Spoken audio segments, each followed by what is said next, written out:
Di pagi yang cerah, suasana kelas terasa hangat dan penuh semangat. Para siswa siap mempelajari konsep permintaan dan penawaran dalam mata pelajaran ekonomi. Dengan menggunakan strategi pembelajaran kooperatif, mereka akan bekerja sama dan berdiskusi.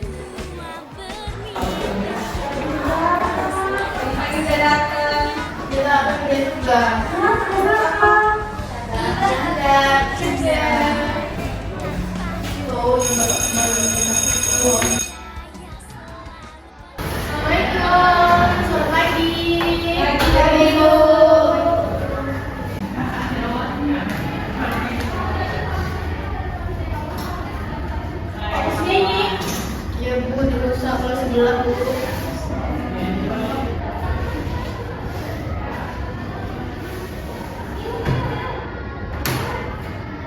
Gimana kabar kalian hari ini? Alhamdulillah baik. Absen dulu ya. Aprilianti, Bu. Ada Aprilianti, ada Bu. Dia Fajar Ayu, ada Bu.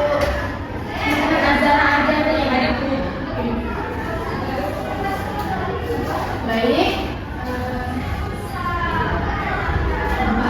Assalamualaikum warahmatullahi wabarakatuh. Waalaikumsalam warahmatullahi wabarakatuh. Baik, pada hari ini kita melanjutkan pertemuan minggu kemarin. Minggu kemarin kita bahas tentang ekonomi. Kita masuk yang semua. Apa yang masuk dengan ekonomi? Siapa yang bisa tunjuk tangan? Ekonomi itu ilmu yang membahas tentang perilaku manusia. Perilaku manusia. Ada yang mau nambahin? Perilaku manusia. Apa nih perilakunya? Ada yang mau nambahin? Produsen, konsumen. Produsen dan konsumen. Tambahin ya. Ekonomi itu adalah ilmu yang mempelajari bagaimana perilaku manusia untuk memenuhi kebutuhan hidupnya. Oke, hari ini kita masuk kepada perilaku konsumen, yaitu permintaan dan penawaran. Sebenarnya ada yang sudah tahu apa itu permintaan dan penawaran? Belum. Apa? Kita pelajari ya. Saya.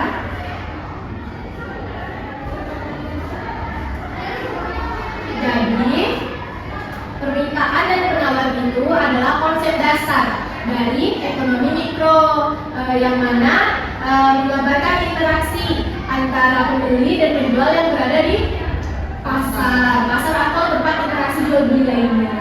Permintaan itu apa?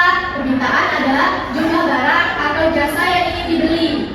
Penawaran adalah Penawaran adalah kebalikan dari permintaan. Kalau permintaan tadi itu jasa atau barang yang ingin dibeli, kalau permintaan itu jasa atau barang yang ditawarkan untuk dibeli. Nah, sekarang untuk pemahaman lebih lanjutnya, Ibu ingin meminta kalian membentuk sebuah kelompok kecil. Nanti kalian akan diminta untuk mendiskusikan tugas yang akan diberikan. Jadi sekarang kalian bentuk dulu deh kelompoknya. Bentuk dulu. Masing-masing aja kelompoknya. Ini masing-masing. Dah? Dua. Sekarang bentuk kelompoknya sweet deh. Mungkin siapa kelompok 1, siapa kelompok 2.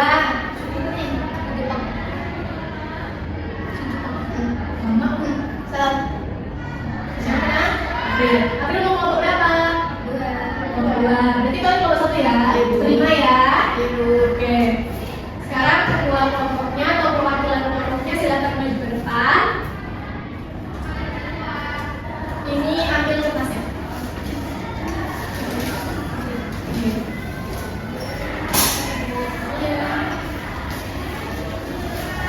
Ya, sudah diambil masing-masing kertasnya. Jadi selanjutnya itu kalian siapkan kertas selembar atau di buku juga nggak apa-apa. Tulis nama kelompok kalian, nama kalian kelompok berapa, anggota kelompoknya siapa aja. Tulis. Setelah itu di kertas yang Ibu kasih ada 2 kertas kecil yang bertuliskan permintaan dan penawaran. Nah, terus ada lagi beberapa lembar kertas yang panjang-panjang itu, sebuah pernyataan tentang permintaan dan penawaran. kalian adalah mencocokkan mana pernyataan yang termasuk ke dalam permintaan dan mana pernyataan yang masuk ke dalam penawaran. Selama proses diskusi, kalian diperbolehkan untuk membuka HP selama dipergunakan dengan benar, tidak membuka hal-hal yang di luar pelajaran. Oke, sampai di sini ada yang bertanyakan? Cukup jelas? Jelas. Baik. Ibu kasih waktu kalian 15 menit cukup.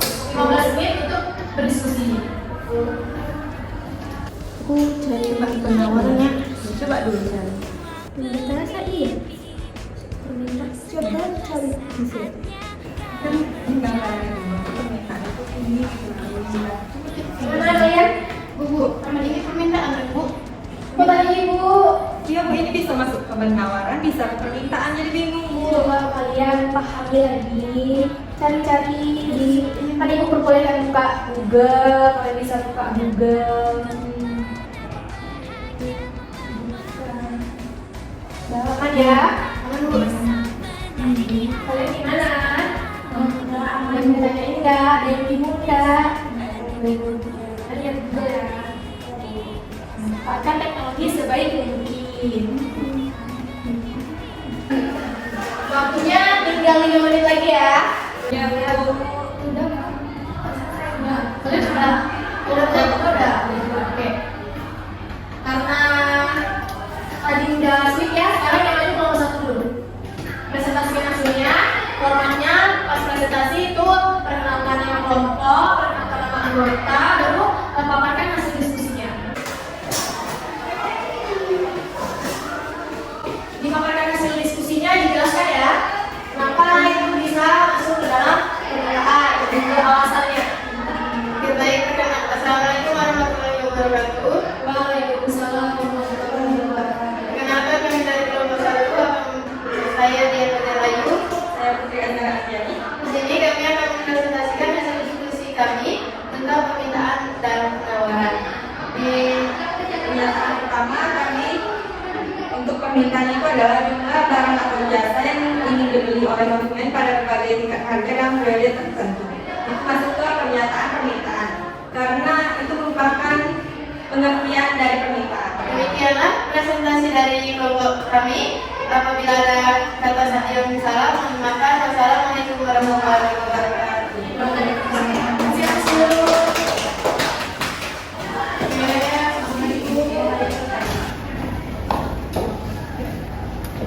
Assalamualaikum warahmatullahi wabarakatuh. Waalaikumsalam warahmatullahi wabarakatuh. Kami dari kelompok 2, saya Afiliati, saya Dr. Kami akan mempresentasikan hasil diskusi. Pernyataan pertama, jumlah barang atau jasa dibeli oleh konsumen pada berbagai tingkat harga dalam berbagai tertentu. Pernyataan ini termasuk dalam permintaan karena jumlah barang atau jasa yang dibeli itu dibeli itu kan termasuk permintaan. Sekian, terima kasih. Maaf apabila ada kesalahan kata. Wassalamualaikum warahmatullahi wabarakatuh. Waalaikumsalam warahmatullahi wabarakatuh. Baik, Ibu akan jelaskan lagi lebih lanjut ya. Untuk pernyataan pertama itu apa tadi? Jumlah barang atau jasa. Jumlah barang atau jasa. Yang dibeli oleh konsumen.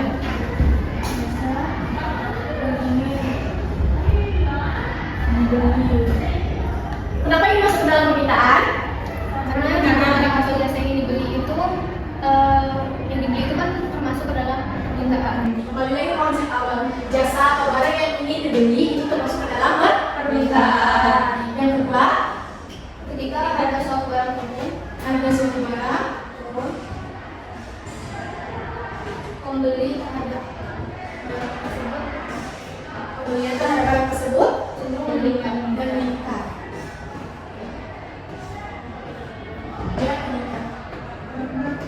Jadi, sebagaimana kita sebagai konsumen, kalau misalnya harga handphone, sebuah handphone yang tadi harganya 5 juta, ketika harganya turun menjadi 2 juta, maka kita akan berbondong-bondong untuk membeli handphone tersebut. Lain halnya dengan ketika harganya berada di harga standar atau lebih tinggi. Jadi ketika harganya menurun, kita akan cenderung ingin membeli barang tersebut. Jadi ini termasuk ke dalam permintaan. Yang ketiga, Faktor seperti pendapatan faktor faktor seperti pendapatan konsumen, pendapatan selera, harga barang sama harga. Jadi faktor-faktor seperti pendapatan, selera, dan harga. Ketika harga suatu barang itu rendah sesuai dengan selera dan harganya itu pas sesuai dengan budget yang kita miliki, maka kita akan tertarik untuk membeli barang tersebut. Makanya itu termasuk dalam permintaan. Yang keempat, jika harga barang harga barang substitusi. Nah, sebenarnya apa itu substitusi? Substitusi itu pengganti. Substitusi naik pembelian barang tersebut akan naik. Nah, jadi ketika suatu barang penggantinya itu meningkat harganya, maka harga barang aslinya atau barang yang tersubstitusi akan meningkat juga, gitu. Makanya itu termasuk ke dalam permintaan. Selanjutnya yaitu penawaran. Apa yang pertama? Jumlah barang atau jasa yang tersedia untuk dijual oleh produsen pada harga. Barang atau jasa yang ingin dijual oleh produsen. Nah, kembali lagi ke pengertian permintaan awal tadi. Pengertian permintaan tadi itu ada dalam permintaan penawaran itu adalah jumlah barang atau jasa yang ditawarkan untuk dibeli atau dijual. Makanya itu termasuk dalam penawaran. Yang kelima, penjualan akan dipengaruhi oleh faktor eksternal seperti kebijakan pemerintah, pajak atau subsidi yang bisa mempengaruhi biaya produksi. Nah, biaya eksternal itu tadi. Contoh kayak pajak. Jadi pajak itu dikenakan kepada konsumen akhir. Jadi siapa yang kena pajak? Kita sebagai konsumen akhir dari pembelian barang ini tadi. Jadi ketika suatu penjual menawarkan barangnya ke kita, mereka itu menambahkan harga atau pajaknya ini tadi. Nah, jadi itu berpengaruh kepada penjualan dari barang tersebut atau jasa. Itu termasuk adalah penawaran. Sampai di sini ada yang ditanyakan? Ada yang ditanyakan?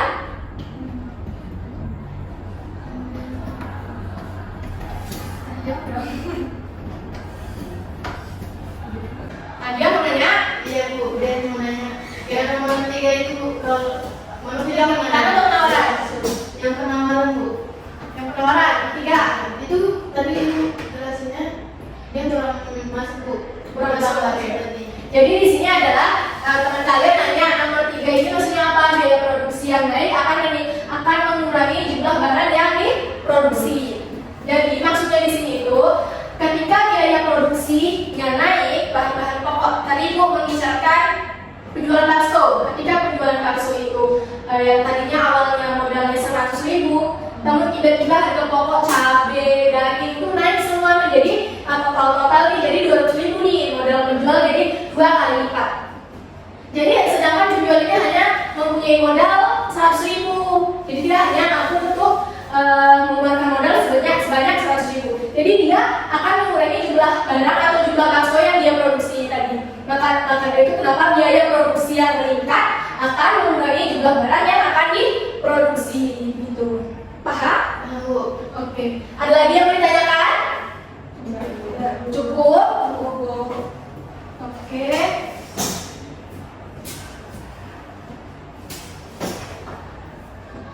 Kalau nggak ada lagi yang mau ditanyakan, kita tutup pertemuannya sampai di sini. Kita ketemu lagi minggu depan. Jangan lupa materi hari ini diulas-ulas lagi. Minggu depan akan Ibu tanyakan